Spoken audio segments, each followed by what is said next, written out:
Task আপুনি জানে যে মইতো টাস্ক ফৰ্চৰ লগত এতিয়া 2 বছৰ হৈ গ'ল জড়িত আছোঁ। সো বহুতখিনি কাম চলি আছিলে। সো আজি আমি গোট খাই কি কাম হ'ল এতিয়ালৈকে আমি কি কৰিব পাৰিলোঁ এইটো আজি চৰ্চা হ'ল। আজিয়ে আমাৰ SP কনফাৰেন্সে শেষ হৈছে আৰু তাতে মাননীয় মুখ্যমন্ত্ৰী ডক্টৰ হিমন্ত বিশ্ব শৰ্মা দেৱৰ আগতে আমি আমাৰ যিমান वाइल्ड लाइफ क्राइমৰ কাম হৈছে এইটো প্ৰস্তুত কৰিছিলোঁ। লাষ্ট এক বছৰত মানে 1 বছৰ 3 মাহ 4 মাহ এইটো চলি আছে এটা অপাৰেশ্যন ফাল্কনত আমি অলমোষ্ট 42 পোচাৰ এৰেষ্ট কৰিছোঁ কাজিৰঙা বেল্টৰ আৰু কেইটামান হাতিয়াৰ পোৱা হৈছে এমিউনিশ্যন পোৱা হৈছে। সো 8টা পোচিঙৰ এটেম্প্ট লাষ্ট 1 বছৰ 3 মাহত এইটো ষ্টপ কৰা হৈছে। সো এইটো এটা ডাঙৰ সাকসেস হৈছে। আজি আমাৰ মাননীয় মুখ্যমন্ত্ৰী ছাৰে এইটো তাতে নিজৰ প্ৰেছ ব্ৰিফিঙত কৈছিলে। আৰু আপুনি জানে যে অকমান দিন আগত মানস ৰিজাৰ্ভত হস্তিৰ এইটো হত্যা হৈছিলে। সো এইটো গ্যাং ধৰা হ'ল। এতিয়ালৈকে 10জন মানুহ তাত ধৰা হ'ল। 7টা এলিফেণ্ট টাস্ক ৰিকভাৰ হ'ল আৰু 7টা মান হাতিয়াৰ ৰিকভাৰ হ'ল।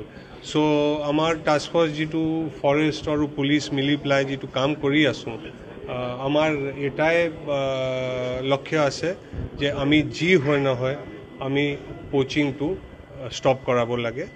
আৰু আপোনাৰ মাধ্যমৰ জৰিয়তে আপোনাৰ মাধ্যমৰ থ্ৰু মই ৰাইজকে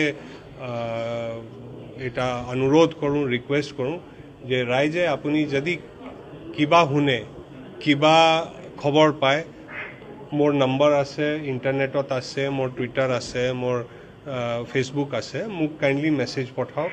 বিকজ আমি সবে মিলি পেলাই এইটো আমাৰ অসম ৰাজ্যৰ আমাৰ ভাৰত দেশৰ এইটো এটা ট্ৰেজাৰ আছে আমাৰ वाइल्ड लाइफ ট্ৰেজাৰ মিলি পেলাই আমাৰ সবকে এইটো वाइल्ड लाइफ ট্ৰেজাৰক প্ৰটেক্ট কৰিব লাগে। আৰু এনেকুৱা যিটো মানুহ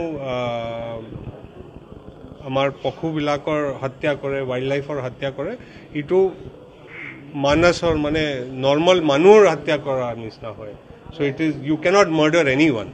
সো মাৰ্ডাৰিং an animal যিটো একো ক'ব নোৱাৰে is worse than even murdering human beings which is also horrible. So simple কথা সবে আমি মিলি পেলাই আমাৰ বন জীৱনৰ ৰক্ষাটো কৰিব লাগে। ধন্যবাদ।